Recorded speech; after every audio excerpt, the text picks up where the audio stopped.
নমস্কাৰ সকলোকে maths Dhamaal in Assamese YouTube চেনেলত স্বাগতম জনাইছোঁ। আজিৰ এই ভিডিঅ'টোত আমি অসম জাতীয় বিদ্যালয়ৰ সপ্তম শ্ৰেণীৰ গণিত বিষয়ৰ 13 নম্বৰ অধ্যায় তাৰে অনুশীলনী 13bৰ আমি 10 নম্বৰ 11 আৰু 12 এই তিনিটা প্ৰশ্ন এই ভিডিঅ'ত আলোচনা কৰিম। এতিয়া ভিডিঅ'টো আৰম্ভ কৰা হা। 10 নম্বৰ প্ৰশ্নটোত কৈছে এটা ত্ৰিভুজৰ কালি 35 বৰ্গ চেণ্টিমিটাৰ, ত্ৰিভুজটোৰ এটা শীৰ্ষবিন্দুৰ পৰা ভূমিলৈ টনা লম্বডালৰ দিশ হ'ল 7 চেণ্টিমিটাৰ হ'লে ভূমিৰ দিশ কিমান হ'ব উলিয়া। এতিয়া চোৱা, আমি যদি এটা ত্ৰিভুজ এনেকৈ বিবেচনা কৰোঁ, ধৰা এইটো এটা ত্ৰিভুজ, এই ত্ৰিভুজটোৰ কালি দিয়া আছে, কালিটো হ'ল 35 বৰ্গমিটাৰ আৰু ত্ৰিভুজটোৰ শীৰ্ষবিন্দু, এইটো শীৰ্ষবিন্দুৰ পৰা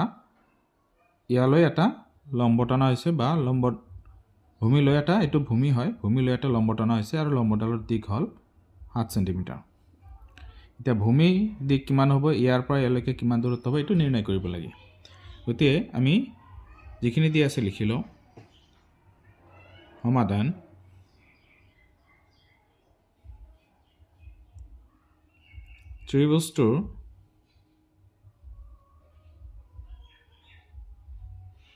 ত্ৰিভুজটোৰ কালি কিমান দিয়া আছে, 35 বৰ্গ চেণ্টিমিটাৰ আৰু লম্ব বা উন্নতি দিয়া আছে, লম্বক উন্নতি বুলি কোৱা হয়, গতিকে উন্নতি বুলি আমি লিখিম, উন্নতি আছে 7 চেণ্টিমিটাৰ। এতিয়া আমাৰ ভূমি কিমান হ'ব উলিয়াব লাগে, ভূমিটো উলিয়াব লাগে। চোৱা, যিহেতু ত্ৰিভুজৰ কালিটো দি আছে, এই কালিৰ পৰাই আমি কি কৰিম, ভূমিৰ দিশটো উলিয়াম, কাৰণ কালিৰ সূত্ৰ আমি বহাই দিম ইয়াতে। গতিকে ত্ৰিভুজৰ কালি, ত্ৰিভুজটোৰ কালি যিটো দিয়া আছে আমাৰ সেইটো লিখি লওঁ, 35 চেণ্টিমিটাৰ স্কোৱাৰ। বৰ্গ চেণ্টিমিটাৰ আৰু চেণ্টিমিটাৰ স্কোৱাৰ একে। এতিয়া চোৱা, ত্ৰিভুজটোৰ কালি মানে ত্ৰিভুজৰ কালিৰ সূত্ৰটো আমি ইয়াতে বহাম, হাফ ইনটু ভূমি ইনটু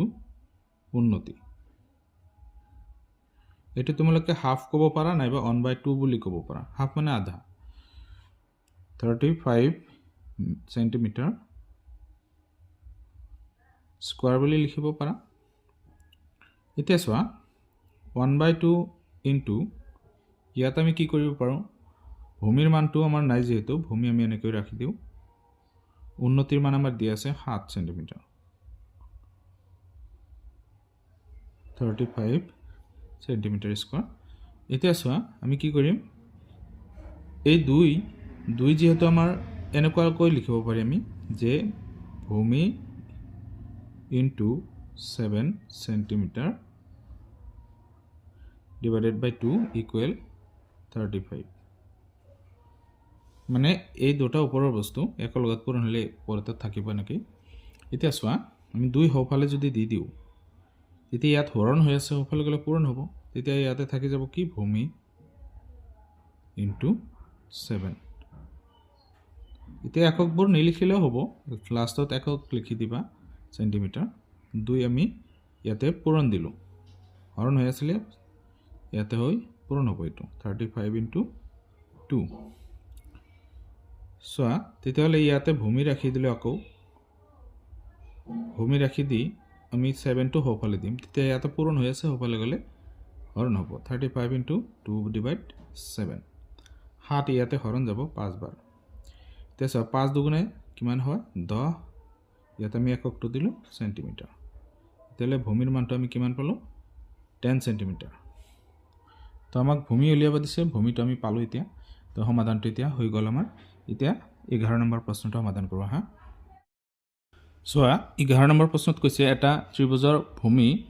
উন্নতিৰ 3 গুণ, ত্ৰিভুজটোৰ কালি 24 চেণ্টিমিটাৰ স্কোৱাৰ হ'লে ভূমি আৰু উন্নতিৰ উলিয়া। সমাধান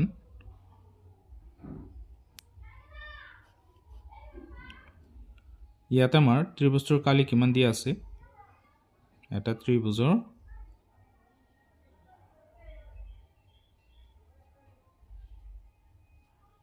কালি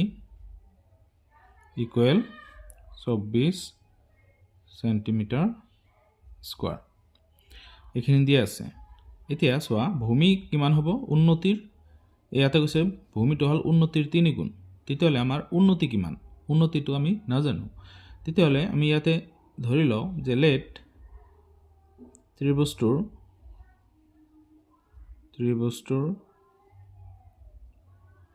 উন্নতি x সেন্টিমিটাৰ আমি x সেন্টিমিটাৰ ধৰিলো তেন্তে ভূমি কিমান হ'ব ভূমি উন্নতিৰ 3 গুণ তেতিয়া 3 আৰু x পূৰণ হলে 3x হ'ব উন্নত ভূমি কাৰণ উন্নতিৰ 3 গুণ বুলি কৈছে তো ভূমি আমি পালো উন্নতি পালো কিন্তু গাণিতিকভাৱে পোৱা নাই এটো ইয়াতে আমাৰ চলক এটা সংযুক্ত হৈ আছে গতিকে ইয়াৰ শুদ্ধ নম্বৰ নহয় মানে একেবাৰে সংখ্যা এটা পোৱা নাই গতিকে এটো সমাধান কৰি x ৰ মান উলিয়াই তাৰ পিছত আমি ভূমি উন্নতিৰ মান উলিয়াব পাৰি এতিয়া চোৱা কেনেকৈ কৰিম ইয়াতে আমাৰ ত্ৰিভুজৰ কালিৰ সূত্ৰ ব্যৱহাৰ কৰিব লাগিব ত্ৰিভুজৰ যেটো ত্ৰিভুজৰ কালি দিয়া আছে ত্ৰিভুজৰ কালি আমাৰ কিমান আছে 24 সেন্টিমিটাৰ স্কয়াৰ ইয়াতে চোৱা আমি ত্ৰিভুজৰ কালিৰ সূত্ৰটো ব্যৱহাৰ কৰিম 1/2 ইনটু ভূমি ইনটু উন্নতি ইকুৱেল 24 সেন্টিমিটাৰ স্কয়াৰ এতিয়া চোৱা ইয়াতে আমি মান বহাই দিম যাৰ যিমান মান আছে বহাই দিম ইয়াতে মান আছে 1/2 আৰু ভূমিৰ মানটো আছে কিমান ভূমি আমি 3x পাইছো আৰু উন্নতি আছে x ইকুৱেল 24 এতিয়া চোৱা 3x আৰু x পূৰণ হলে টোটাল হ'ব 3x স্কয়াৰ কাৰণ x ডাবল হৈ আছে আৰু 2 তলত যাব 1 ৰ লগত এখিনি পূৰণ হলে তো এখিনি হ'ব ইকুৱেল 24 এতিয়া কি কৰিব পৰা যায় যে 2 হৰণ হৈ আছে হফালে গলে কি হ'ব পূৰণ হ'ব তেতিয়ালে থাকিব ইয়াতে 3x স্কয়াৰ তেতিয়ালে 24 ইনটু 2 আমি কৰিলো এতিয়া x স্কয়াৰটো ৰাখি দিলো 3 হফালে গলে হৰণ হ'ব x স্কয়াৰ লগত পূৰণ হৈ আছে একেলগে থাকা মানে পূৰণ বুজায় তেতিয়ালে 3 ইয়াতে আহিল এতিয়া এটো 8 বাৰ হৰণ যাব 8 দুগুণে কিমান হয় x square equal to 16 so ইয়াতে x স্কয়াৰ ইকুৱেল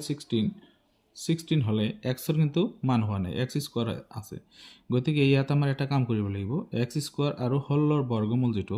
এইটো লব লাগিব সো হলৰ বৰ্গমূল হলক যদি বৰ্গ উৎপাদকত ভাঙো তেতিয়া এই জোৰাৰ পৰা এটা কই ললে হৈ যাব সো উৎপাদকৰ 4টা ওলাইছে ইয়াৰ 2 আৰু ইয়াৰ 2 গতিকে 4 হ'ব ইয়াৰে এই দুটা পূৰণ কৰিলে আকৌ 4 পাম আমি এই দুটাৰ পৰা 4 পাম তো 4 হ'ব ইয়াৰ বৰ্গমূল গতিকে ইয়াৰে স্কয়াৰ কেনসেল কৰি দিলো দুই ফালৰ পৰা x ৰ মান ওলাব 4 x ৰ মান যদি 4 ওলাইছে তেতিয়ালে আমি উন্নতিৰ মান পালো গতিকে এতেকে ত্ৰিভুজটোৰ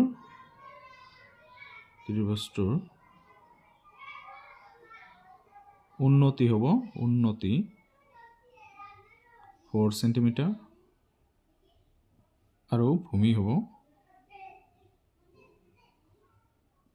3 গুণ আছিলে 3 ইনটু 4 12 সেন্টিমিটাৰ উন্নতিৰ 3 গুণ হল গতিকে আমি এখিনি সমাধান উলিয়ালো এতিয়া আমি 12 নম্বৰ প্ৰশ্নটো সমাধান কৰো হা সো 12 নম্বৰ প্ৰশ্নটো হল যে এটা সমকোণী ত্ৰিভুজৰ লম্ব বাহু দুটাৰ মাপ 12 সেন্টিমিটাৰ আৰু 5 সেন্টিমিটাৰ ত্ৰিভুজটোৰ কালি উলিয়া তো ইয়াতে সমাধান কৰো হা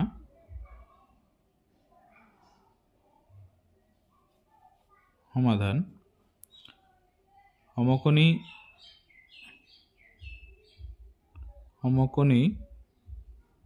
ত্ৰিভুজটোৰ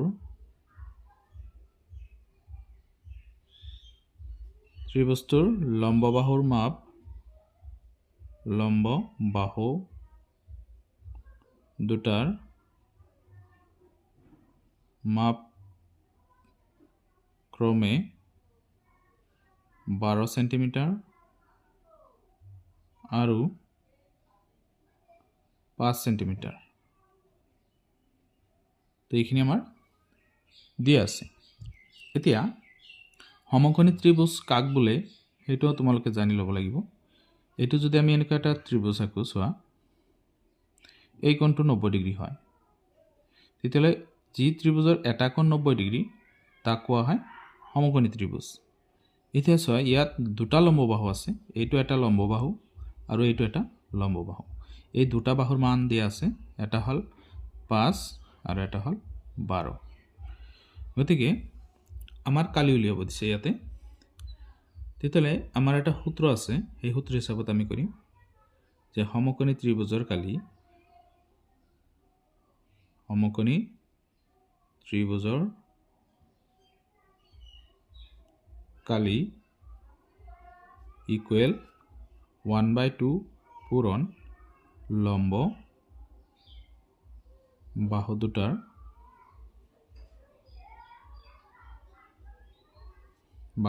মাপৰ পূৰণফল এতিয়া চোৱা 1/2 ইনটু